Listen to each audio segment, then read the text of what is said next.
first person to go to the press and look them in the eye of their camera and say straight out, Hillary Clinton is not qualified to be President of the United States of America. Thank you so much for joining us. Please welcome Senator Rand Paul.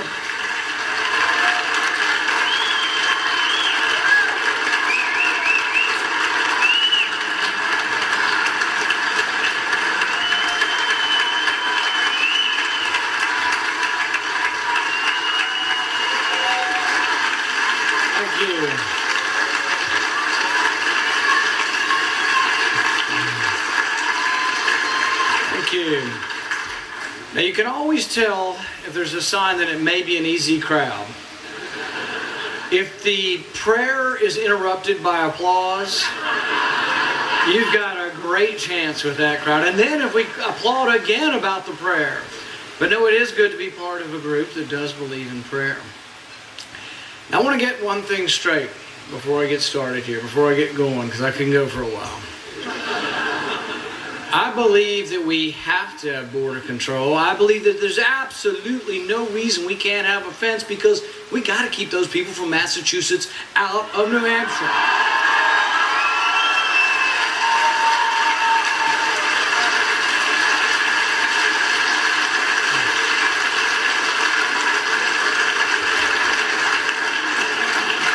And you think I'm joking?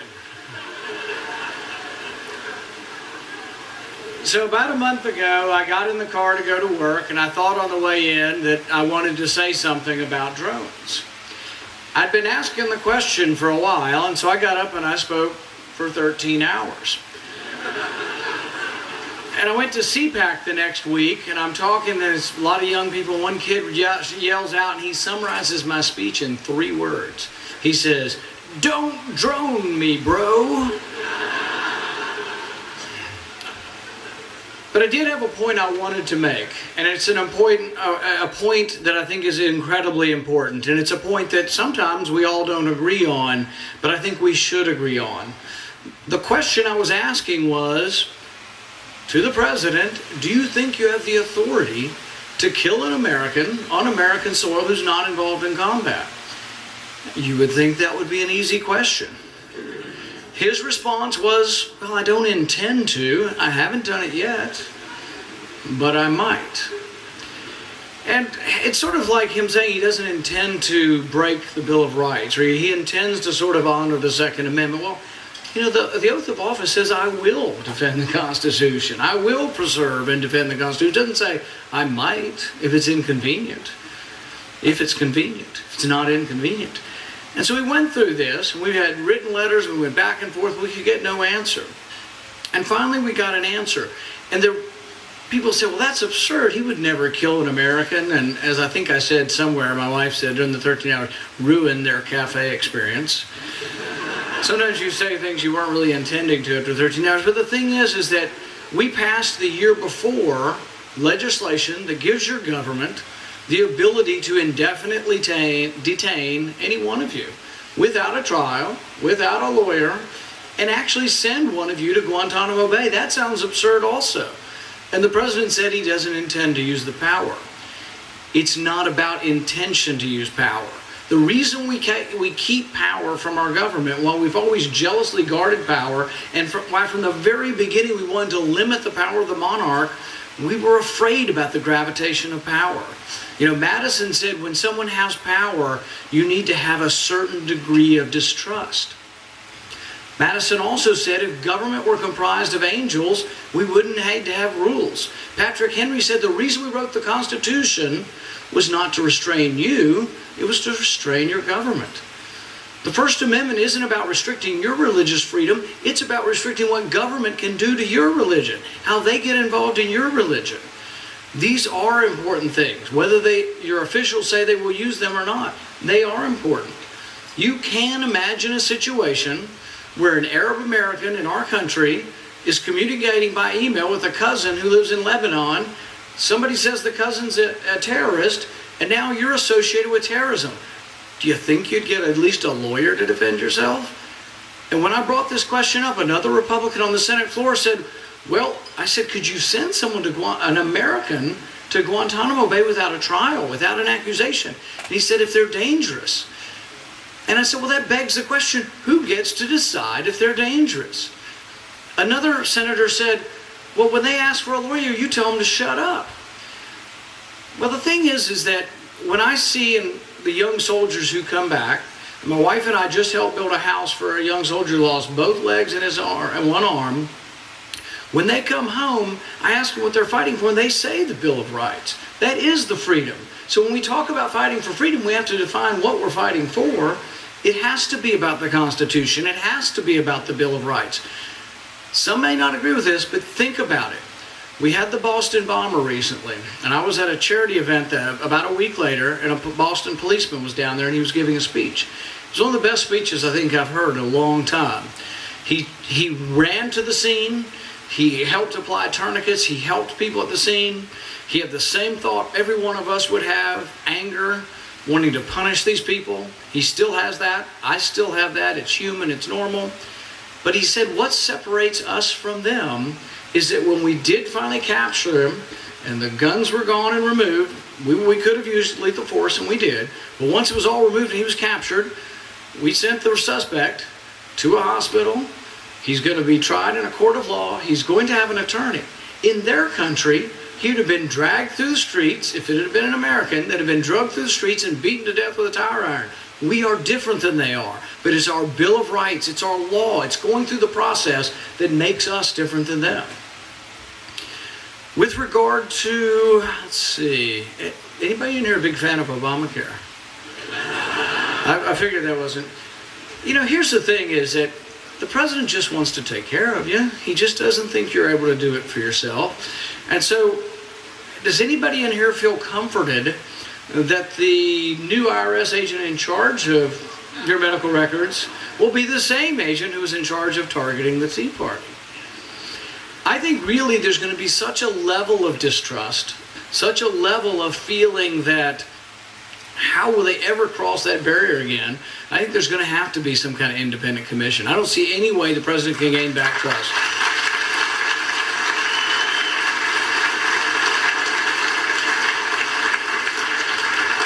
And for goodness sake, somebody's got to be fired. If not, go to prison.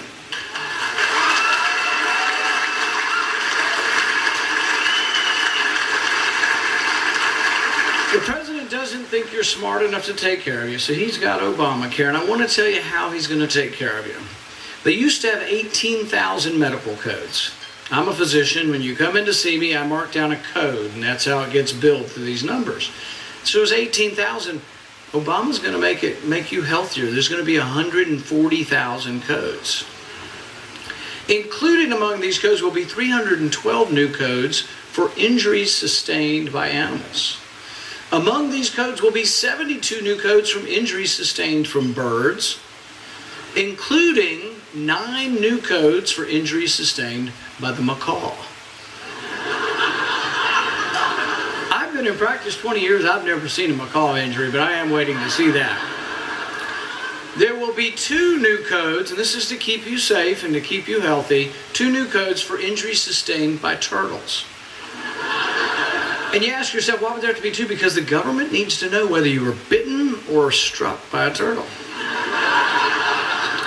Just trying to take care of you because you can't do it for yourself. Kids get their news through YouTube and videos. They don't watch the news much anymore. So my 16-year-old son sent me a clip of Jimmy Kimmel on the street. And it's pretty hilarious. Jimmy Kimmel goes out on the street. He says to the first person who walks up, he says, you understand that the president has pardoned the sequester, and he sent it to Portugal. That wasn't the response. The response was, oh, well, you know, I appreciate the president is such a good man. He wouldn't send it to Portugal unless they deserved it. So he does a few more, and they all respond the same way. And then he does, well, you've heard that North Korea is rattling the saber and launching missiles, but the president has sent the sequester to North Korea. And they're like, damn right, they deserve it. But I think the president is losing the optics of this. The president is losing the public relations battle. He says, woe is me, I've got to close down the self-guided White House tours.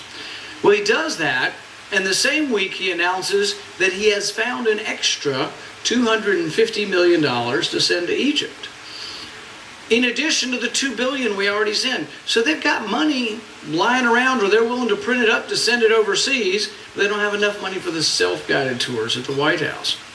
He says, oh, I've got to fire the air traffic controllers. I've got to fire the meat inspectors. We got a $3.8 trillion government, and he can't find any place to cut.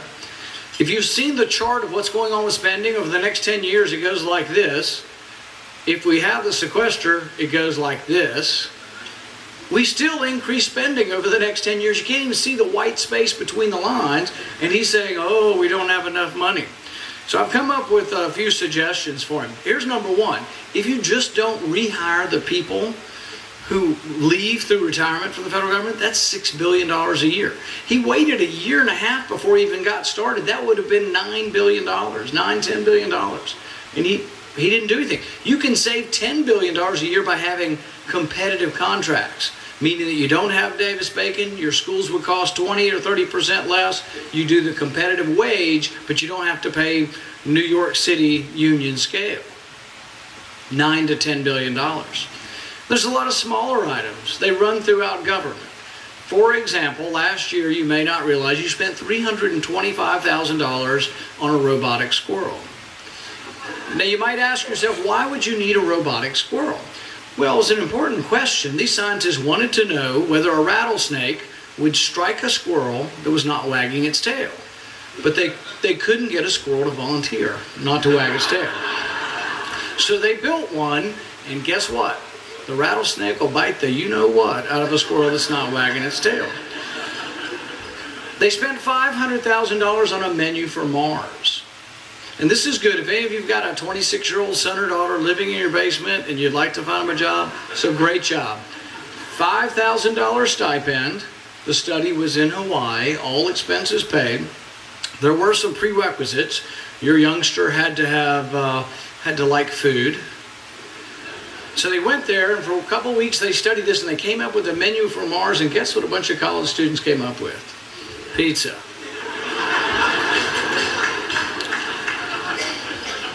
I got on the Foreign Affairs Committee this year, and so I got to ask Hillary Clinton a few questions. And I did happen to tell her. We asked her an important question. We asked her, did you read the cables asking for more security? And she said no, and I said, I just can't imagine. If I had been president, I would have relieved you of office. Without question, that is a dereliction of duty.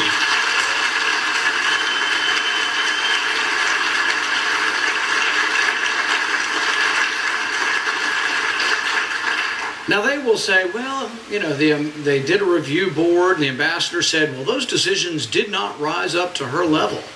Well, that's precisely her culpability. How many countries are there in the world more dangerous than Libya? They should have risen to her level. I'm a physician. If you come in through the emergency room, there are people triaging you, but if you come in with a stiff neck and a temperature of 105 degrees, it's my job to make sure the people out there know that you have to get back to see me. It is her job. When you're talking about one of the most dangerous countries in the world, and they repeatedly ask for more security, and she doesn't get involved and acts like, it's kind of like the president, oh, I know nothing about it. It's inexcusable. And here's the thing, then they come back and say, oh, well, Republicans didn't provide us with enough money. Back in May, about 4 months before this happened, there was a request for a DC-3 to stay in the country, for ferrying people around the country to leave.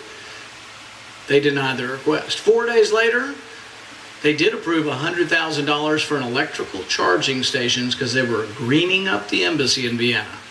So they've got money to show off for their European socialist friends about how we're greening up the planet with this electrical charging station for 10 cars that cost, on average, you pay for these also, you subsidize these electrical cars, $250,000 per car. So that's what we're doing with the money, but we don't have enough. And I said, well, why didn't you have more Marines? In fact, I'd give her more choice words. I'd say, where in the hell were the Marines? And her answer is, oh, the Marines are there to guard the paper. And I said, well, that's a bit insulting to any Marine I've ever met. I think they're capable of guarding more than the paper. And she said, well, that's what they always do. Well, here's my point. Benghazi's not Paris. And this is what they've completely missed on the review board. The review board went through it and had 64 good, suggestions of things we should have done better. But they missed one whole point. Benghazi's not Paris. Benghazi should have been treated, and still should be to this day, treated like Baghdad. It should be under military control, not State Department control. That implicates the president and Hillary Clinton.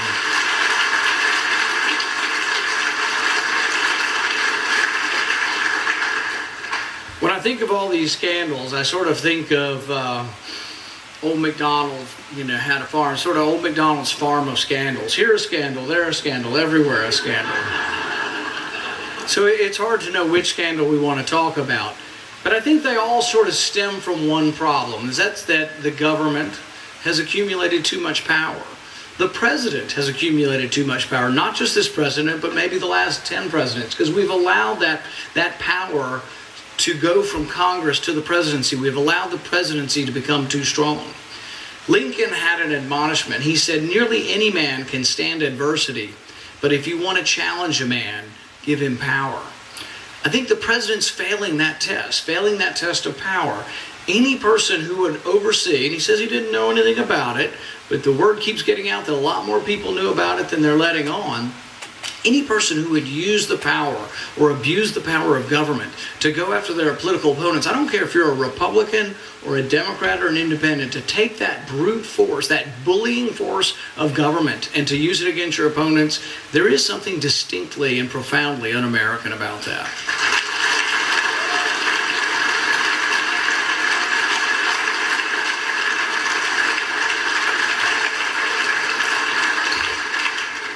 I've been talking with Reince Priebus and the RNC about how we make the party bigger. We have to do something different. We've run good candidates. I don't blame anything on Governor Romney. I think he was a good candidate, frankly. I think he was one of the most generous, honorable people we've had to run for office in a long time. I don't think you'll find it as an upstanding of a person. But the party, we need to grow bigger. If you want to be the party of white people, we're winning all the white vote. Romney got a higher percentage than McCain got. He got a higher percentage than Bush. But we're a diverse nation. We're going to win when we look like America. We need to be white. We need to be brown. We need to be black. We need to be with tattoos, without tattoos, with ponytails, without ponytails, with beards, without. We need to look like the rest of America. We need to be able to appeal to the working class. The message is big government's not just helping those who are the haves. Big government's hurting the have-nots as well. Big government really... One of the things we suffer from big government, from the debt, from the printing of money, is rising prices, an eroding standard of living. Many people in this room, you can handle it. Gasoline, $4, $4.50, you can handle it. If you make $30,000 a year, you make $50,000 a year, when your gas goes to $4 a gallon, you don't go on vacation. You have trouble getting around. You have trouble getting your kids to sporting events outside of town. It hurts you, but that's big government. We need to be that party of opportunity. We need to be that party that can express it in a way that shows that we care about people. We need to care about people even if they are on government assistance. People on unemployment aren't bad people. People who are on welfare aren't bad people. We need to be able to express that we're the party that's going to give them the opportunity to join the rest of us in the middle class.